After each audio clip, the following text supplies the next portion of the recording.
থাকতে চান নিজ জিম্মায়। এ সময় তার বাবা মাকে আদালত প্রাঙ্গণে বিষণ্ণ মনে মেয়ের এমন বিষয়টি নিয়ে নীরব থাকতে দেখা গেছে। আমি জান্নাতুল ফেরদৌস, বর্তমান নাম জান্নাতুল ফেরদৌস, পূর্ব নাম বৈশাখী রানী পাল।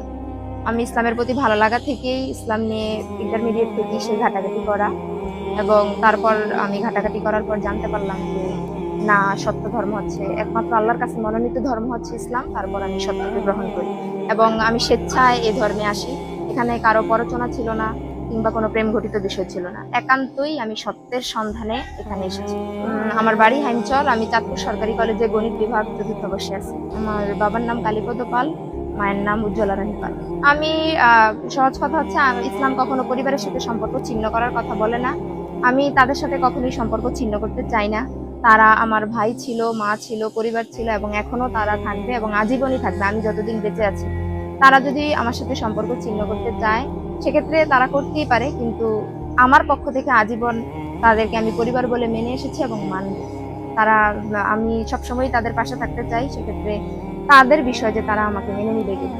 আমি স্বাবলম্বী না, ঠিক আছে, আমি নিজ জিম্মায় থাকতে চাই। আমি পূর্বেও হলে ছিলাম, এখনো হলে আমি টিউশন করাই। আমি প্রাপ্তবয়স্ক, আমি আমার নিজ সিদ্ধান্ত আমি নিজে নিয়েছি। তার সেখানে আমার যাওয়ার কোনো সুযোগ নেই, কারণ তাদের কালচার আর আমার কালচার এখন আলাদা। সেখানে যে আমি আমার দিনকে, আমি আমার ধর্মকে মেনটেন করতে পারবো না। ইসলাম ধর্মের প্রতি আকৃষ্ট না হওয়ার কোনো সুযোগ নেই, কারণ এটাই সত্য ধর্ম এবং কেউ যদি সত্য সন্ধানী হয়, আল্লাহ নিজে চ্যালেঞ্জ ছুড়ে দিছে, এটাই সত্য, এটা তাকে গ্রহণ করতেই হবে যদি সে সত্য সন্ধানী হয়। আর যদি মানুষ চিন্তা করে কেউ যে না, আমার সমাজ, আমার পরিবার, এই সমস্ত কথা চিন্তা করে সে সত্য সন্ধানী না হয়, তাহলে সেক্ষেত্রে কিছু করার নেই। সবার উদ্দেশ্যে আমি বলবো যে আপনারা যে যেখানেই আছেন, আপনারা সত্য সন্ধানী হন। সত্যের খোঁজে অবশ্যই উচিত যে যেখানে আছি আমি সেই জায়গাটা আমার সঠিক কিনা নিজ জায়গা থেকে যাচাই বাছাই করা। স্থানীয়দের কেউ কেউ জানান মেয়েটি স্বেচ্ছায় হিন্দু ধর্ম ত্যাগ করে ইসলাম ধর্ম গ্রহণ করেছে বলে তারা শুনেছেন। এমনকি তার পরিবার যদি এখন তাকে গ্রহণ নাও করে, তবে এলাকাবাসী হিসেবে তাকে সহযোগিতা করবেন বলে জানিয়েছেন স্থানীয়রা। যেহেতু প্রাপ্তবয়স্ক, সে তার নিজের সিদ্ধান্ত নেওয়ার মতো তার বয়স হয়েছে, তো আদালত তাকে, আমরা আশাবাদী যে আদালত তার সিদ্ধান্তকে গুরুত্ব দিয়ে তাকে তার মতো করে চলাফেরা করার জন্য সুযোগ দিবে। যেহেতু সে প্রাপ্তবয়স্ক, আমরা আশা করি বিচারকের কাছে তাকে তার জিম্মা দেওয়া হোক।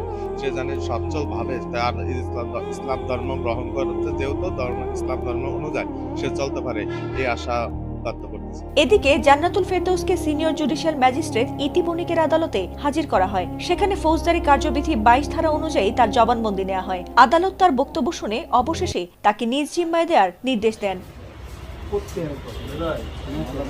ফাতিমা সুলতানা,